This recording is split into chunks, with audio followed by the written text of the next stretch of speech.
गांव के छोटे से स्कूल में चौथी कक्षा का एक छात्र राजू हर रोज बड़े ध्यान से पढ़ाई करता था। उसकी माँ मेहनत मजदूरी करके उसकी पढ़ाई का खर्च उठाती थी।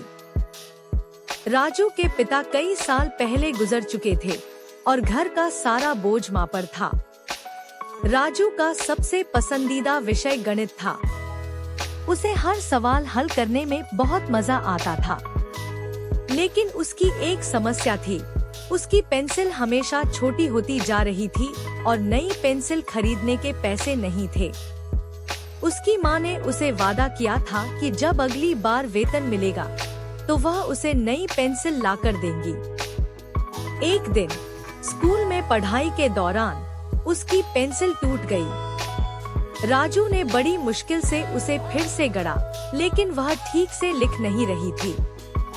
छुट्टी के बाद घर आते समय उसकी आंखों में आंसू थे। घर पहुंचकर वह सीधे अपने दादाजी के पास गया। दादाजी हमेशा उसे समझाते थे और उसकी हर समस्या का हल निकालते थे। राजू ने रोते हुए दादाजी को अपनी पेंसिल की समस्या बताई। दादाजी ने उसे अपने पास बिठाया और एक पुरानी अलमारी से एक धातु की डिब्बी निकाली।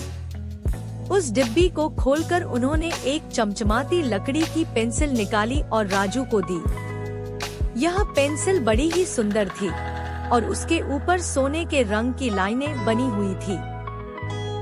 राजू ने आश्चर्य से पूछा, दादाजी, यह पेंसिल इतनी नई और सुंदर कैसे है? दादाजी ने मुस्कुराते हुए कहा, बेटा, यह पेंसिल तुम्हारे पिताजी की है।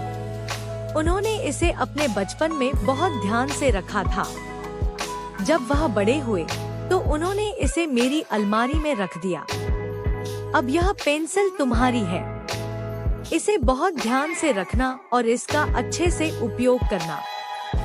राजू ने वह पेंसिल बड़े प्यार से लिया और अपने स्कूल बैग में रख लिया।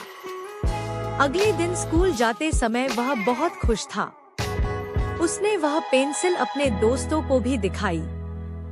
सभी ने उसकी पेंसिल की बहुत तारीफ की। राजू ने गणित की कक्षा में उस पेंसिल से हर सवाल को बड़ी आसानी से हल किया। वह दिन उसके लिए बहुत अच्छा था। घर लौटने पर उसने दादाजी को धन्यवाद दिया।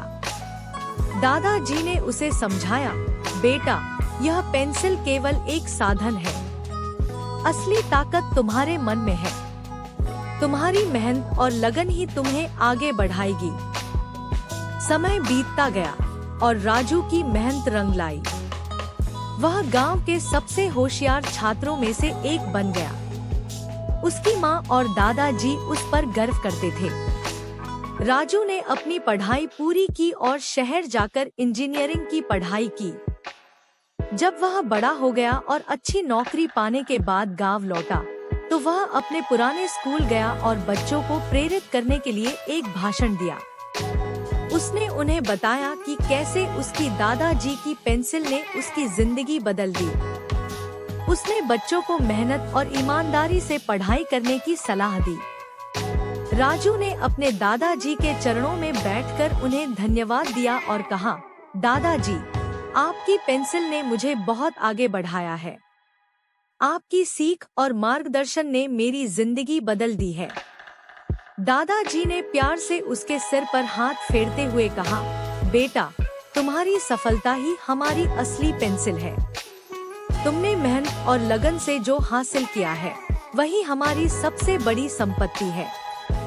इस तरह दादा की पेंसिल ने न केवल राजू की पढ़ाई में मदद की बल्कि उसे जीवन में सही दिशा भी दिखाई। वह पेंसिल राजू के लिए हमेशा एक प्रेरणा का स्रोत बनी रही।